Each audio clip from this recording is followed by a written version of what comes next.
Having a pilot's license in the 1980s gave me many opportunities. The most lucrative of them were not within the bounds of the law. Most of my free time, I was in the sky. I carried packages of a certain narcotic that was in high demand. I spent my free time in Miami. The limitless amount of cash afforded me the best clothing, drinks, and jewelry. I also met my fair share of women at that time in nightclubs. If I was a smart, I would have maintained a low profile. My mindset at the time was juvenile. When you see an opportunity to be flashy, I told a fellow partygoer, why not indulge in that decadence? I knew that one day you were king, and the next you're in the poorhouse, working a dead-end job, or worse, in the penitentiary. I had to let loose while not at work, since I had a few close calls back then. There were times when I landed in Colombia and believed I would never make it out. I never snitched on any of my superiors or equals. This is why I still have a pulse today. When they thought I may have been culpable of ratting on them, I had to clear my name. I always did. The kind of assignments I undertook were easy for me. For starters, I'm a great pilot. I'm also of Hispanic descent, and I have no problem fitting in with the populace over there. I rarely raised any red flags. Some may speculate how facing near-death executions should have been a wake-up call to flee to a place far away. What the person on the other side looking in does not know is how good the adrenaline rush feels. The natural high you get when you're living on the outskirts and working against the system the way I did. The outlaw lifestyle is one of the most addictive elements on earth. This is especially true when it's abundant. Around December of 1993, I did decide to take a long hiatus. In my mind, I was not giving up the life. The notion of retirement was nauseating. I thought about putting the brakes on the entire operation was a good idea. The highest boss at the time had died on a rooftop in his home country with a bullet in the back. I did not trust anyone to take his place. I did not believe a new leader would be anywhere near as profitable from his subordinates.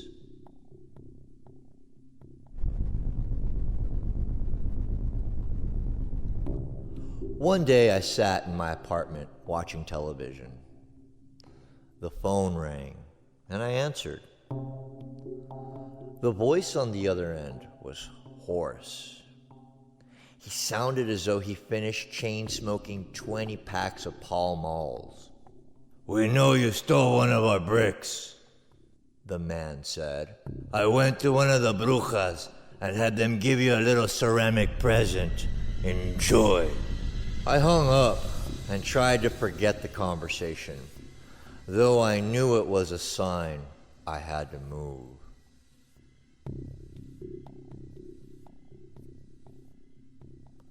I bought a cabin away from society. It was in the mountains. The views surrounding the estate were breathtaking.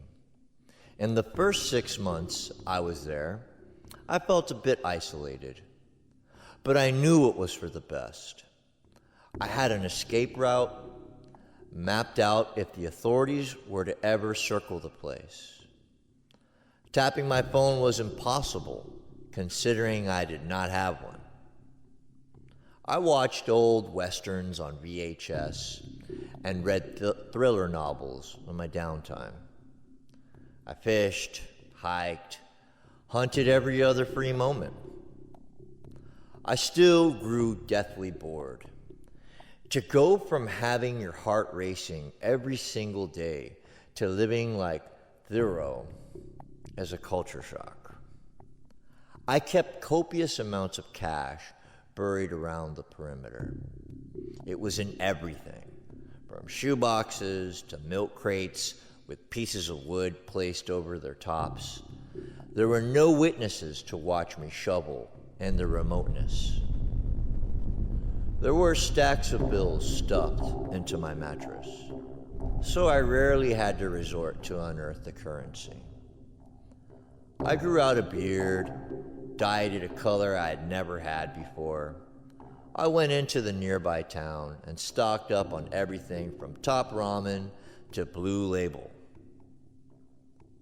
A month after the booze ran out, I searched my bed for more money and found I had tapped that particular reserve. I grabbed a shovel and went out back. I dug up one of the boxes and brought it inside. As I laid out the money on the floor, one discolored bill in particular caught my attention. It did not even resemble a typical Franklin. Upon closer inspection, I saw the bill had a dried blood. A symbol was on it. The mark appeared to be similar to that of a corporate logo, but one that was completely unknown to me. I was willing to wager it was unrecognizable to most everyone. It looked as though someone tried to remember how to draw a pentagram and failed. I knew I could not spend it in town without attracting attention, so I threw it in the wastebasket. I left to purchase the necessary liquor in town and came back.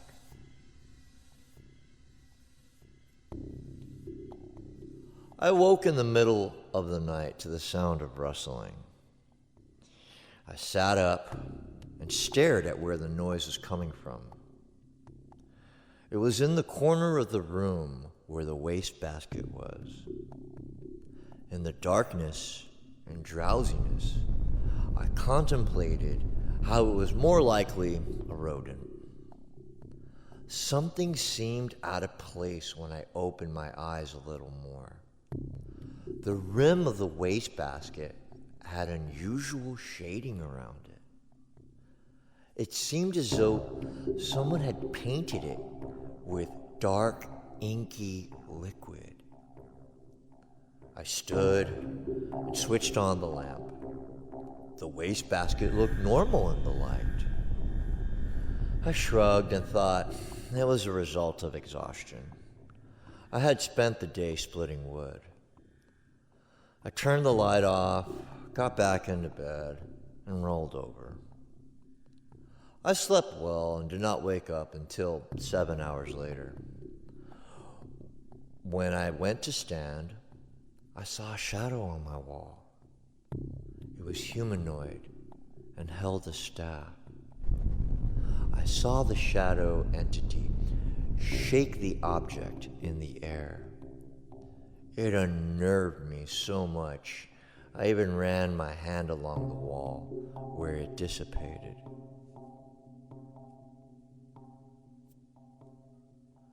I spent the morning trying to shake off the feeling of interminable doom which had befallen me. I made coffee, eggs, bacon, and I was frying my food to start the day. I heard a loud pounding noise. It came from the eastern part of the cabin.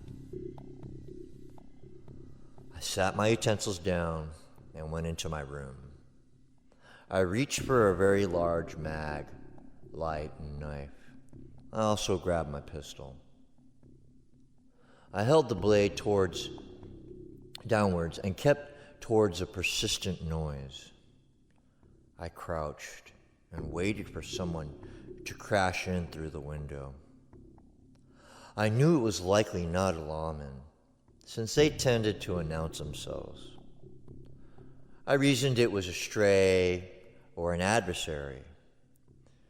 Remembrances of news headlines about a serial killer being active in the area came back to me. I stared at the wall for a long time.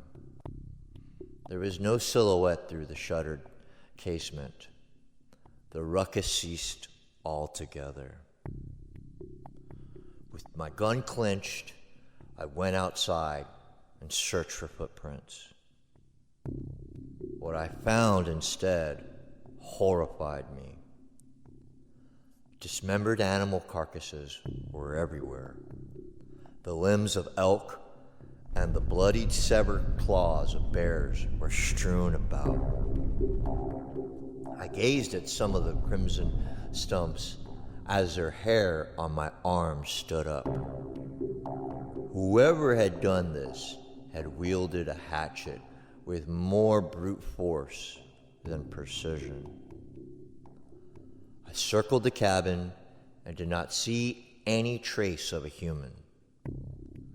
I contemplated how it was almost as though someone had dropped the parts off from a plane.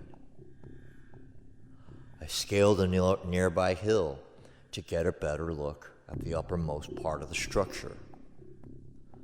There were streaks and wide swaths of blood coating the rooftops. I shoveled the animal remains into many trash bags. The smell was abominable. I tied them off and kept them many yards away from the house. I knew predators would come in the night to feast on the collection. I thought of the possibility of this not being a targeted event. I knew about the kind of damage that flocks of geese could do to an engine, but this was beyond inexplicable. My mind went through scenarios of exotic animals transported via aviation to dictators. Something could have gone wrong with the latches. It seemed like a silly hypothetical at the moment, but I was trying to calm myself down with an explanation. Even if done on purpose, I could not figure out who would complete such a thing and why.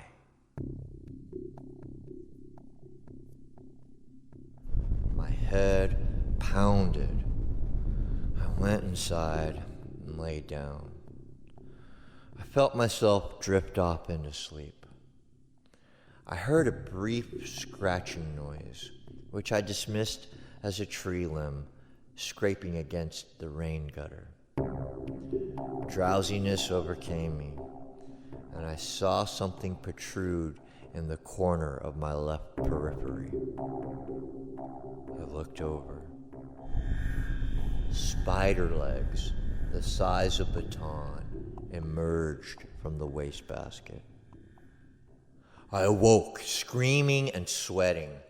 I glanced over and saw that the wastebasket was normal.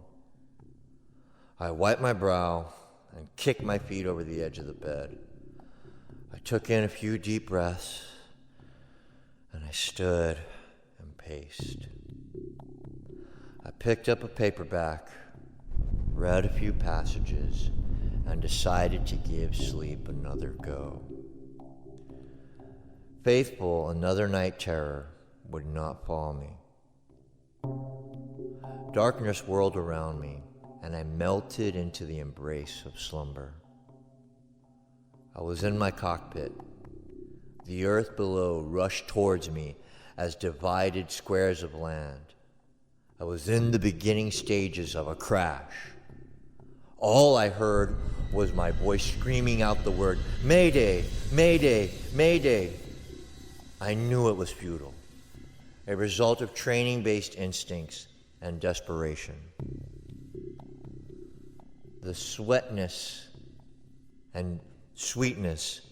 of jet fuel, singed flesh, and flames greeted me in an instant. Scorched metal, debris, and burnt pieces of electronics sunk into my skin. I wanted to shout for help, but my voice grew muffled in the enveloping swarm of land and wreckage. The disassembled morass of ruined parts flowed around me in rivers of sparks. I crawled out, looked to be a narrow prism which I widened with what little ounce of strength I had left. My skin peeled off as I trudged through the dirt and grass. I cranked my head around to look at the ruined plain. The same sigil which was on the $100 bill I had thrown away was visible on the side of the aircraft. I yelled out the lowering sun before I woke again.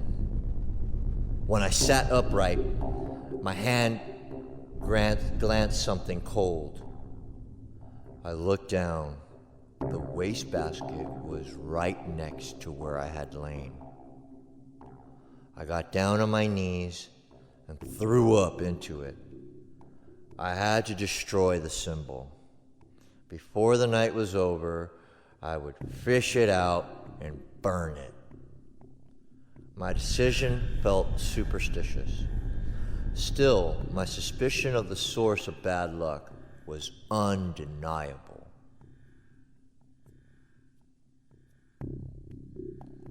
It has been many decades since that last nightmare. I've never had a repeat of that one. I've had anxiety-inducing ones about planes crashing into me. They occur in isolated and peaceful settings.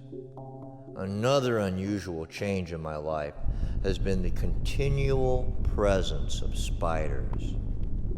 I've already hired an exterminator to come out to try to rid me of the nuisance. To no avail. They lurk in my cabinets, they're beneath my floorboards, and in the cracks of every piece of furniture. I'm always at war with them. I am armed with a bountiful amount of insecticides. They crawl on me when I dare pass out. The dead animals also became a recurring incident. Something always took them away in the night whenever I put them in bags. Some may envy me for my reclusive lifestyle and my lack of typical responsibilities. If they only knew the true hell I live in, with the constant worry of how many bodies I'll have to clean up the next day, and how many visions of obliteration I endure. They would not trade their normalcy for my existence if they only knew. I still see the shadow of the man who likely cursed me. When I go into town, I see the same symbol. Sometimes it's a piece of graffiti on a bus bench. Other times, it's an ornament hung on a cab driver's rearview mirror. It taunts me. This morning, I walked out and saw words written in blood on my front door, likely with a sharp end of a stick. Vivirás en el mundo que creamos para ti. You live in the world we create for you.